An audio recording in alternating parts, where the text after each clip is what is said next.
O Senhor esteja convosco. Ele está no meio de nós. Proclamação do Evangelho de Jesus Cristo, segundo São Lucas. Glória a vós, Senhor. Naquele tempo, o anjo Gabriel foi enviado por Deus a uma cidade da Galiléia chamada Nazaré, a uma virgem prometida em casamento a um homem chamado José.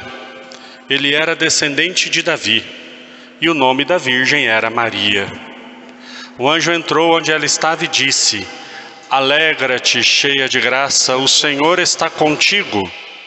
Maria ficou perturbada com estas palavras e começou a pensar qual seria o significado da saudação. O anjo então disse-lhe: Não tenhas medo, Maria, porque encontraste graça diante de Deus. Eis que conceberás e darás à luz um filho a quem porás o nome de Jesus. Ele será grande, será chamado Filho do Altíssimo, e o Senhor Deus lhe dará o trono de seu pai, Davi. Ele reinará para sempre sobre os descendentes de Jacó, e o seu reino não terá fim. Maria perguntou ao anjo: Como acontecerá isso, se eu não conheço homem algum? O anjo respondeu: O Espírito virá sobre ti, e o poder do Altíssimo te cobrirá com sua sombra. Por isso o menino que vai nascer será chamado Santo, Filho de Deus. Também tua parenta Isabel concebeu um filho na velhice.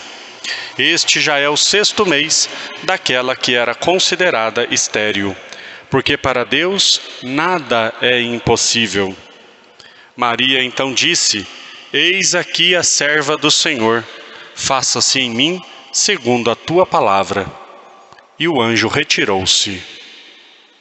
Palavra da salvação. Glória a vós, Senhor.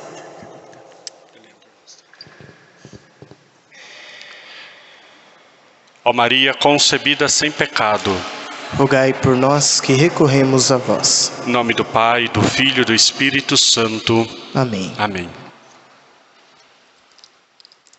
Meus queridos irmãos e irmãs, presentes aqui na nossa catedral, também quem nos acompanha pelos meios de comunicação. Hoje, quinta-feira, geralmente nós fazemos a nossa catequese. Mas como hoje nós celebramos o dia de Nossa Senhora do Rosário, então eu pensei em nós celebrarmos hoje e fazermos a nossa catequese amanhã. Hoje é Nossa Senhora do Rosário. Lemos a primeira leitura própria, também o Evangelho apropriado para este dia. É na verdade uma memória, mas tem assim um gostinho de festa. A liturgia das horas traz todas as orações próprias, então é um momento de nos alegrarmos sim com Nossa Senhora. Esta memória traz para nós, claro, a ideia e a grande devoção de rezarmos o Santo Rosário. Nossa Senhora do Rosário nos lembra desta oração tão rica, tão poderosa, e tão popular na igreja, popular no sentido de estendida, mas ao mesmo tempo que ela é uma oração popular, por muito tempo foi considerada meio que uma oração muito simplória, Era a oração dos pobres, a oração dos escravos, a oração daqueles menos letrados, enfim, de toda a raça de que era considerado não muito importante, Há muito tempo atrás, até alguns padres não queriam rezar o terço porque diziam que não era coisa para gente letrada rezar. Enfim, mas hoje, graças a Deus, nós fomos crescendo na compreensão e fomos entendendo que a beleza da oração está justamente na sua simplicidade. Está justamente, a eficácia da oração está justamente na sua simplicidade. São João Paulo II escreveu um documento sobre o rosário. É lindo, lindo, lindo, lindo, lindo. Convido vocês a procurarem depois na internet e lerem esse documento, Rosário Virgem, uma coisa assim, o nome do documento, não lembro bem, mas colocar lá no Google, São João Paulo II, sobre o rosário. E lá ele vai falando justamente o porquê da beleza do rosário. A beleza do rosário porque não é uma oração que em primeiro lugar exalta a Virgem Maria. Olha que interessante, não é em primeiro lugar uma oração que exalta a Virgem Maria. Em primeiro lugar, nós contemplamos os mistérios da nossa salvação. Qual é a parte mais importante de rezarmos o terço, o rosário? Contemplar os mistérios. Essa é a parte mais importante. As Ave-Marias vão nos ajudando a que nós tenhamos um ritmo. A Ave Maria, quando nós vamos rezando, ela tem um certo ritmo, quase que uma melodia, que nos ajuda a nós irmos nos concentrando. Algumas pessoas têm sono, por exemplo, quando rezam um terço. Eu, se rezar sentado, tenho sono, rezo geralmente andando. Por quê? Porque é uma oração meditativa. Então nós vamos, no embalo das Ave-Marias, nós vamos contemplando os mistérios da vida de Cristo. Segundo a fala de São João Paulo II, é um modo de nós olharmos para a vida de Jesus com os olhos de Maria. Então, em primeiro lugar, nós contemplamos os mistérios da vida de Cristo. É só pegarmos os mistérios do Rosário. Primeiro mistério, gozoso, a anunciação do anjo, a visita de Nossa Senhora, o nascimento de Jesus, a apresentação no templo. E assim vai. Purificação, a perda, o reencontro de Jesus no templo, o quinto mistério gozoso. Depois vem os luminosos, o batismo de Jesus, as bodas de Caná, o anúncio do reino, a transfiguração, a Eucaristia. Depois os dolorosos, a agonia de Jesus no Horto das Oliveiras, a flagelação, a coroação de espinhos, a subida do Calvário, a morte de Jesus na cruz. Está falando de Jesus. Depois sim vem os mistérios gloriosos, a ressurreição de Jesus, a ascensão de Jesus ao céu, a vinda do Espírito Santo. E aí os mistérios que nós contemplamos, a exaltação da Virgem Santíssima, a sua assunção ao céu e a coroação como rainha do céu e da terra. Mas vejam, nós vamos contemplando os mistérios da vida de Jesus, que é justamente o chamado de todo cristão. Por isso é uma oração tão poderosa e tão eficaz. Se nós olharmos as aparições de Nossa Senhora, em todas as aparições, ela pede que nós rezemos o rosário. Em todas as aparições, ela pede que nós rezemos o rosário. Cabe a nós agora, nós católicos, tomarmos vergonha na cara, começar por mim, e rezarmos todos os dias o rosário. Rezarmos todos os dias o rosário. Ah, eu não consigo rezar o rosário todos os dias. Reze o terço. Mas é muito importante nós rezarmos esta oração. Repito, não é uma oração simplória, muito pelo contrário. É uma oração muito, muito poderosa contra os males e contra todos os ataques do inimigo. Quando nós celebramos Nossa Senhora do Rosário, em especial nós nos lembramos de um evento que aconteceu em 1571. 1571, há 450 anos atrás, 1571. Quem era Papa na época era São Pio V, que depois instituiu aquela missa tão bonita, que em alguns lugares ainda se celebram. É um Papa que fez grandes obras dentro da igreja. Pois bem, ele era o Papa da época, e naquele momento aconteceu que a Europa estava para ser invadida pelos muçulmanos. Os muçulmanos começaram a tomar conta do norte da África, tomaram conta de todo o norte da África, do Oriente, mataram os padres, queimaram as igrejas, e eles estavam para invadir a Europa.